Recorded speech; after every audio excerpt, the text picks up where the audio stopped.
Here we go. Something terrible's happened. I was at dinner. I sat at a table with a full-grown man at dinner. Full-grown man. He looked normal, looked like a normal dude. And we're going through the menu. What do we want to eat? What do we want to eat? Steak, veal, going through the menu. And he sits there and he says, I think I'll try the sushi. Sushi? You're a sushi eater. There's no power in sushi. Sushi's literally, what? Your chopsticks? Oh, chop. Yeah. Look at this power. This comes from the food I eat. You're telling me you're going to get power from sushi? A little piece of floppy fish, some rice in a circle. Raw fish. Yeah, I like it. What do you mean? He doesn't understand. It's about fried chicken, man. Fuck is wrong with you? What kind of full-grown adult deliberately, not on accident, deliberately eats sushi? I caught my brother ordering sushi to the house. Salmonella. Listen, we're jet masters, and I demanded fried chicken. Yes. Here you are with fucking the weakest food. Do you know who eats sushi? Little fucking soy boys. Little fucking Democrats. Oh, actually, I'd like a sushi meal. They do. Can I go out for sushi? They don't go out for fried fucking chicken. What the fuck is wrong with people? There's no power. Wheels, mate. That doesn't make it a tricycle. Hey, don't carve out fucking free wheels. Bicycle training wheels, dickhead. Now he's trying to catch up. He's trying to speed it up. It's uphill now.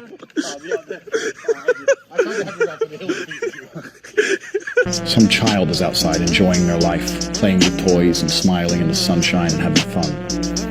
I hate happiness. I hate happy children. Anyway, you're all losers. We've discussed this before. I'm the king of the world. No. Only a cat-owning bitch would complain to the police about a fucking joke. Fine, you're upset you lost your cat. Fair enough, yeah, the joke may have been a little bit, risque. Who calls the police on a fucking joke? Cat owners. Cat owners are liberals. Cat owners believe in hate speech. Cat owners are Democrats. Cat owners are dickheads. You look like a bitch. No, I'm not like these fucking mask wearers. No, I walk into hell and the devil's like, oh, I'm gonna burn you. So you ain't gonna do shit. I find myself super funny. I find myself super funny. I've decided that GoldenEye, the movie GoldenEye, is my life story. I've decided it's basically completely accurate. Your life stories are Forrest Gump. Now, I know you're thinking, oh, Forrest Gump, that's not too bad a choice, actually, because I get to become a shrimp billionaire and do all these interesting things. But no, it's very interesting. If you watch Forrest Gump, I remember this specifically because the beginning scene is a feather. Forrest is the feather, and that life has blown him in all these strange directions. And he has no real control over the directions. He kind of just, he's lucky and unlucky. He's fortunate and misfortunate. And he just kind of, his life is just the result of being blown in all these random directions. And he doesn't actually have any influence over his life. If you look at GoldenEye, Bond makes things happen. That's who I am. I make shit happen. Forrest Gump is the story of a man who falls in love with some bitch who runs off to be a hoe, and then, once he's a shrimp billionaire, she comes back as a single mom with AIDS, and he fucks her and gets AIDS. That's the end. This is the unspoken ending of Forrest Gump. That bitch dies, and it's him and his son at the end at the bus. Oh, well, I'm going to put you on the bus, son. It's supposed to be a happy ending. Anyone with a brain is actually sitting there thinking, no, now Forrest is going to die. Now he has AIDS, and that's going to be an orphan kid. What a sad story. What a shit life. You finally become a shrimp billionaire, and because you couldn't resist that used up pussy from the drug addict, you're now got AIDS. You literally got AIDS. Not like it as in making it will give you AIDS. Like actually you got. If I was a Pokemon, and you're walking through the forest with your wife, and then a wild Top G appears, and you're like, okay, you try and hit him with the insult attack, boom, attack fails, and then bang, wife steal, critical damage. It's super effective. Boom! People always say to me, so you hit 6 gallons a month. this car, what about this? I was like, look, I bought it because it's pretty. I don't fucking know. I get a girlfriend because she's pretty. What's her birthday? Don't know. Don't care. Boring. I done Tate, Savannah, Kelia, Mina, all in a week. Torn. Because there's a 5-second delay, now I get to watch myself dance. That's sick. That was smooth. That was smooth. We don't even officially start for 2 minutes, and I'm already dancing, giving content, giving value to the audience. This is not value. This is value. If you were in a strip club, no one would ever pay to watch you dance. Why don't you have a shirt on?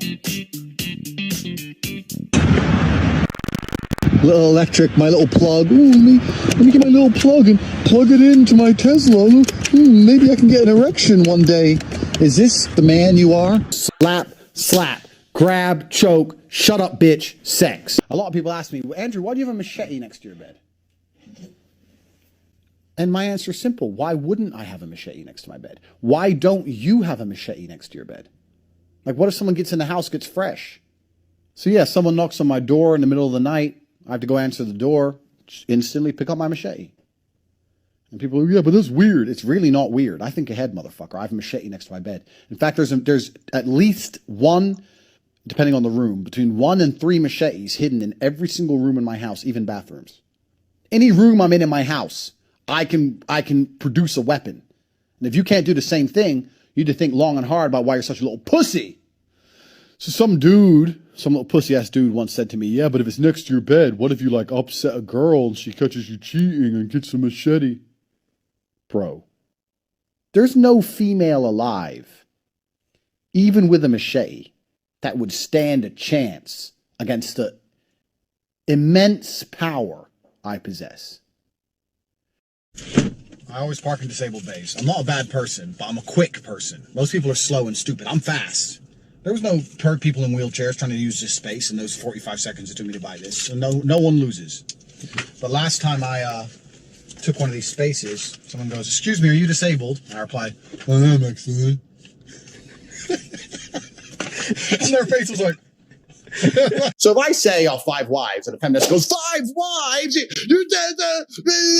I'm fat. I'll sit there and just, yeah, but obviously a lot of food needs cooking, so she needs help. And I'll just say shit. but that's because they make it too easy. Breathe air. You don't need a vape. Have you ever seen anyone with a vape? Have you ever sat in a room? So we go, wait, let me just go. My vape's done charging. Load it up. I mean, I smoke cigars, but I know what the fuck I'm doing. Give me a big fat cigar. I'm risking cancer to look like a mafia boss. Fine. I'm not sitting there smoking cigars and going, I can't believe this is bad for me. No, like these fucking vape bullshit children. And what kind of parent lets their 16-year-old vape anyway? If I had a 16-year-old son, he's like, I got a vape. Get the fuck out of here, vape. Do some push-ups. You ain't got time to vape. You gotta do push-ups. You ain't got time. Not have sons who are too busy buying NFTs and say, oh, I made a little bit of money and have skinny little arms and go to crypto conventions and be dorks. I will not have nerds as children.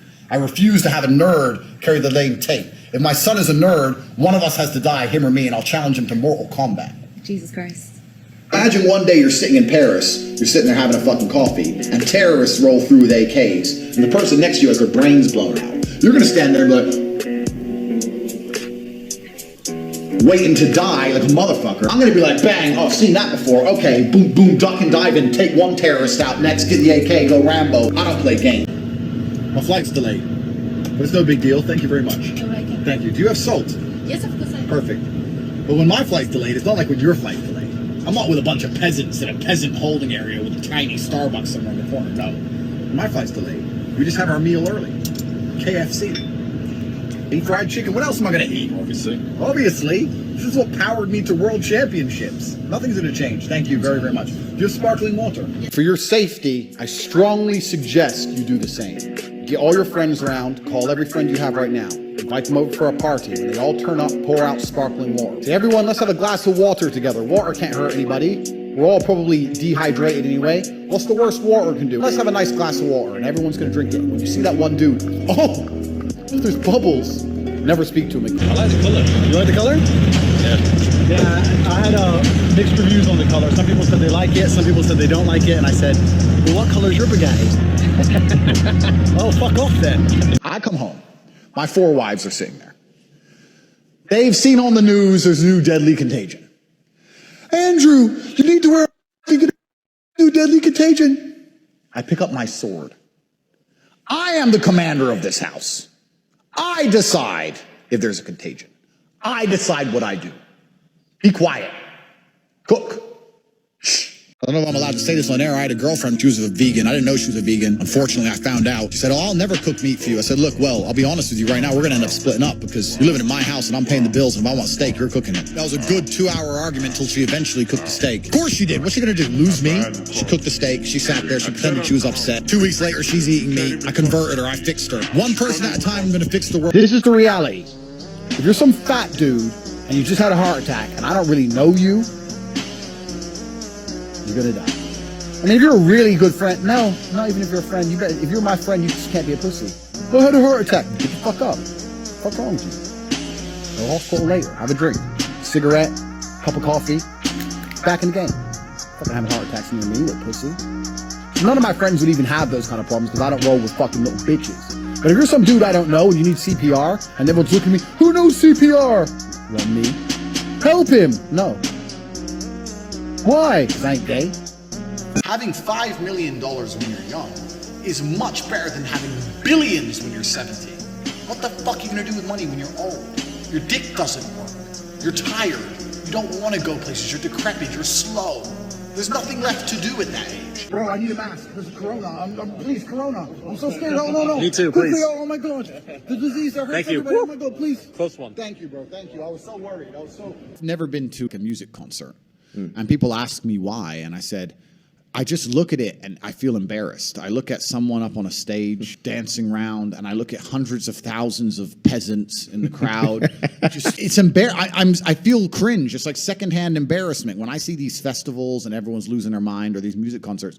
I genuinely feel embarrassed for the people who go, because to me that is a form of worship. Like, you can listen to the music at home for free. You don't have to wait in that line and stand out in the cold. Like, I don't know. Perhaps it was a bit extreme, but I've always known that they're trying to give us false idols to some degree. And when I speak to atheists, they go, oh, I don't believe in God. But they've signed up so hard to the liberal woke agenda. They're as religious as anybody, but they're just believing in the wrong things. They're believing in degeneracy, and they're believing in the work of the devil. So humans always need something to believe in. And it's a great thing you said about your own desires. One guy I was talking to since my conversion says, it's interesting that somebody with everything, all the Western world, everything somebody could want, has now converted. And I said, because even before my conversion, I understood that hedonism is a black hole, and you can never fill it. You're never going to be able to have enough girls to be happy with girls. You're never going to be able to have enough money to be happy with money. You're never going to be able to, drink enough to be happy with drinking. It's a black hole, and you can pour endless things down it, but you'll never fill it up. And you need to have some degree of self-restraint. And I've always been a very disciplined person. I've never made mistakes, but